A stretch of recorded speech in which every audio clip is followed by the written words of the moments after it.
ఈరోజు తెలుగుదేశం ప్రభుత్వంలో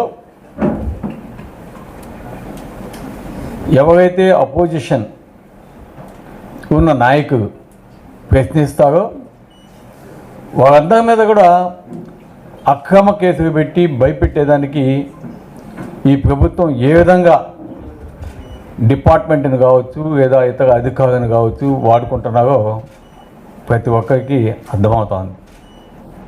అందులో భాగంగానే గతంలో అయితే వంశీ గారిని కావచ్చు, పోసాని కృష్ణమూర్తి గారిని కావచ్చు, అదేవిధంగా ఈరోజు మన జిల్లా అధ్యక్షుడు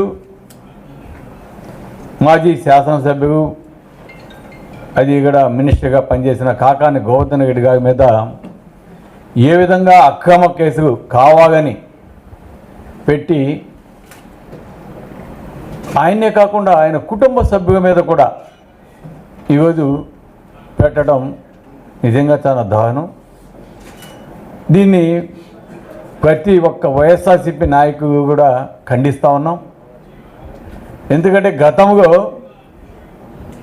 ఎన్నో సంవత్సరాల నుంచి మనం చూస్తూ ఉన్నాం ఇటువంటి కక్షపూరితమైన రాజకీయాలు లేవు. కానీ ఈరోజు కొత్త సంస్కృతిని ఈరోజు తెలుగుదేశం ప్రభుత్వం అయితేనేమి, అదేవిధంగా ఈరోజు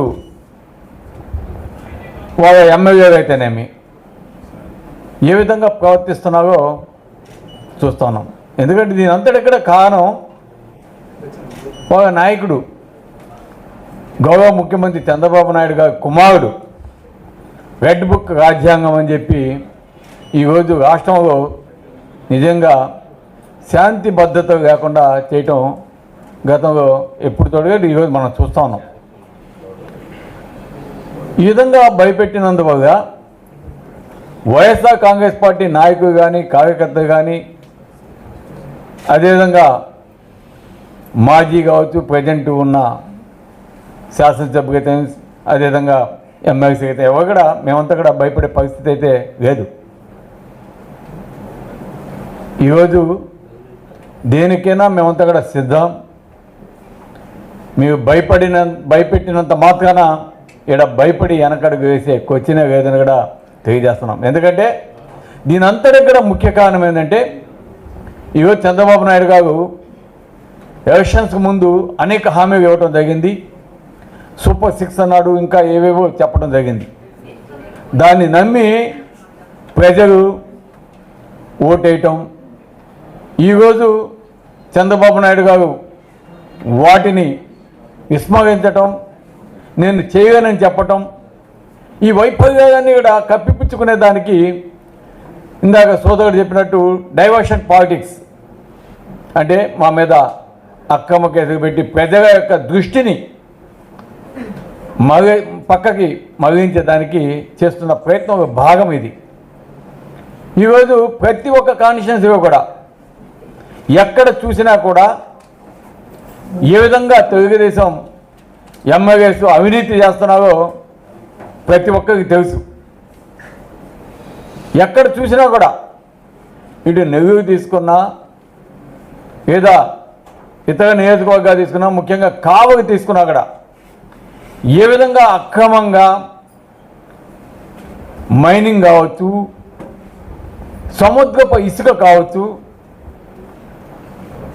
గ్రావెల్ కావచ్చు, రేషన్ బియ్యం కావచ్చు, బెల్ట్ షాపులు కావచ్చు, ఆఖరికి గ్రామాల్లో క్యాషినో టైపు గేమ్స్ పెట్టి ఏ విధంగా ఈ మధ్య కావలి ప్రాంతంలో కూడా ఆడిస్తున్నారో కూడా మనం చూసాం.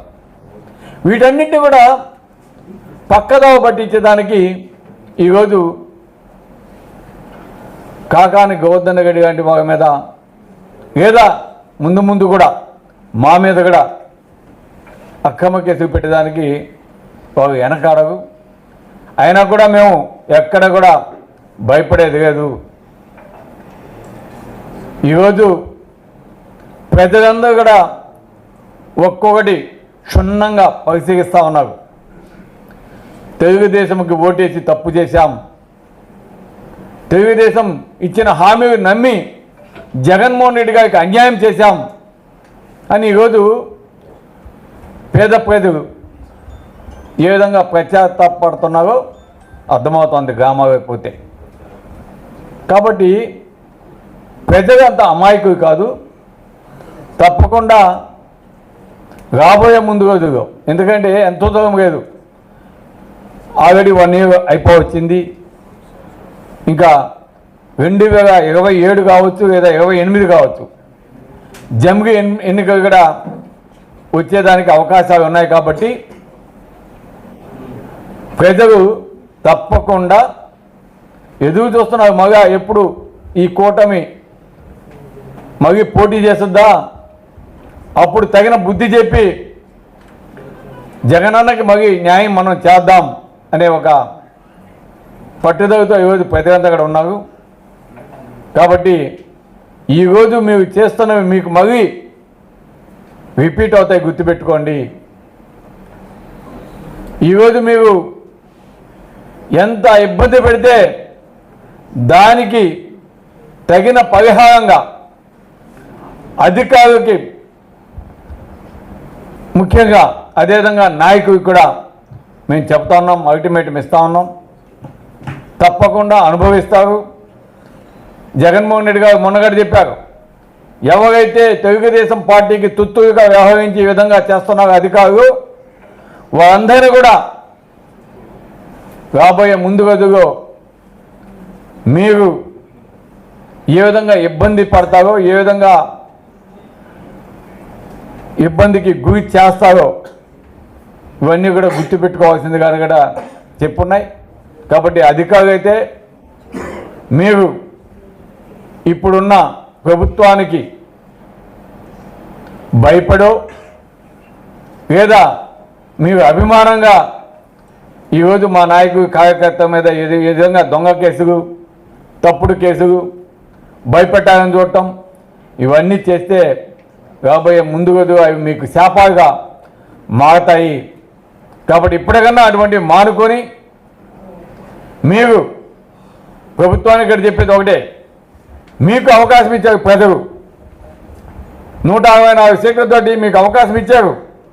దాన్ని సద్వినియోగం చేసుకోండి, మంచి పనులు చేయండి, ప్రజలు మంచి పేరు తెచ్చుకోండి. మేము ఇవ్వడం కాదనం, కానీ దాన్ని దుర్వినియోగం చేస్తూ మీరు ఈ విధంగా కక్ష సాధింపు దిగితే మాత్రం తప్పకుండా రాబోయే ముందు రోజు మీరు కూడా అనుభవించాల్సి వస్తుందని కూడా తెలియజేస్తున్నాం. ఈరోజు మేమంతా కూడా తప్పకుండా కాకాని గోవర్ధన్ అన్న మీద పెట్టిన తప్పుడు కేసులకి మేమంతా కూడా ఆక్షేపణ తెలియజేస్తున్నాం. ఇటువంటి మానుకోవాలని చెప్తున్నాం. అన్నకి అండగా ఉంటాం, దేనికైనా మేము సిద్ధంగా ఉంటామని మీ అందరికీ తెలియజేసేదానికి ఈరోజు ఈ ప్రెస్ మీట్ కూడా పెట్టడం జరిగిందని తెలియజేస్తూ వాడికి వెళ్ళిపోవచ్చు కదా. అది కాదు, పోవాలనుకుంటే ఎప్పుడో పోయి ఉండొచ్చు కదా. అంటే పోగదే ఉన్నాడు, ఎక్కడ పోయాడు, ఎక్కడ పోయాడు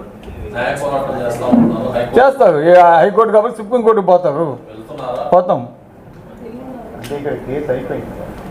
కేసు ఏం కాలేదు కదా, ఇంకా వారికి సరైన సమాచారమే ఇవ్వలేదు కోర్టుకి మీరు ప్రభుత్వము.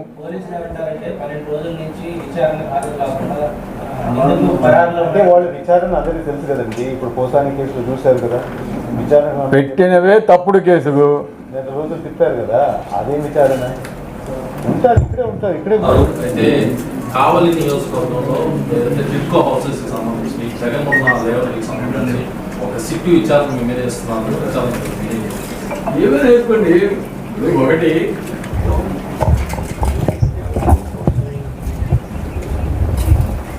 మీరు ఏదైనా సరే సిట్టు విచారణ వేసుకోండి, ఏదైనా వేసుకోండి, దానికి ఎవరు ఏదో అక్క మాకు చేసేవాళ్ళు భయపడతారు, మాకెందుకు భయము? మీరు దొంగ కేసు పెట్టుకోండి. ఈరోజు కొన్ని వేల మందికి కావలి నియోజకవర్గంలో హౌసెస్ ఇచ్చాం. ఆ రోజు మ్యాక్సిమం కట్టడం జరిగింది. మిగతా పనులు కంప్లీట్ చేయాలి. వాటిని ఏ విధంగా కంప్లీట్ చేసి ప్రజలకు మంచి చేయాలనేది ఆలోచించకుండా వాటిని 1 year అయినా కూడా అదేవిధంగా పాడుబడిన గుహలాగా పెట్టేస్తున్నారంటే వారికి వాళ్ళ చిత్తశుద్ధి అర్థమవుతా ఉంది. కొన్ని వేల కోట్లు ఖర్చు పెట్టి రాష్ట్రంలో మొత్తం దాదాపు 48 లక్షల హౌసెస్ కడుతూ ఉంటే వాటిని ఆపేసి ఈరోజు ఆ మనీనంతా వేస్ట్ చేస్తాను తెలుగుదేశం ప్రభుత్వం. మేము అట్లా టిట్కో హౌసెస్ మ్యాక్సిమం కంప్లీట్ చేసాం. కొంతమందికి మేము ఉండగానే పూజలు చేయించాం. ఈరోజు జగనన్న కాదని తెలుగుదేశం ప్రభుత్వం ఎక్కడ కంప్లీట్ చేస్తుంది, ఎక్కడ వాటి మీద శ్రద్ధ వహిస్తుంది? జగన్మోహన్ రెడ్డి గారి ప్రభుత్వం అధికారంగా ఉండగా ప్రజలకు మంచి చేయాలని మేమంతా చేసాం. ఈరోజు ప్రజలకి ఇచ్చినవి కూడా ఏ విధంగా ఆపాలని ఈరోజు తెలుగుదేశం ప్రభుత్వం చూస్తూ ఉంది. మరిన్ని అప్డేట్స్ కోసం మన HN9 టీవీ ఛానల్ని సబ్స్క్రైబ్ చేసుకోండి.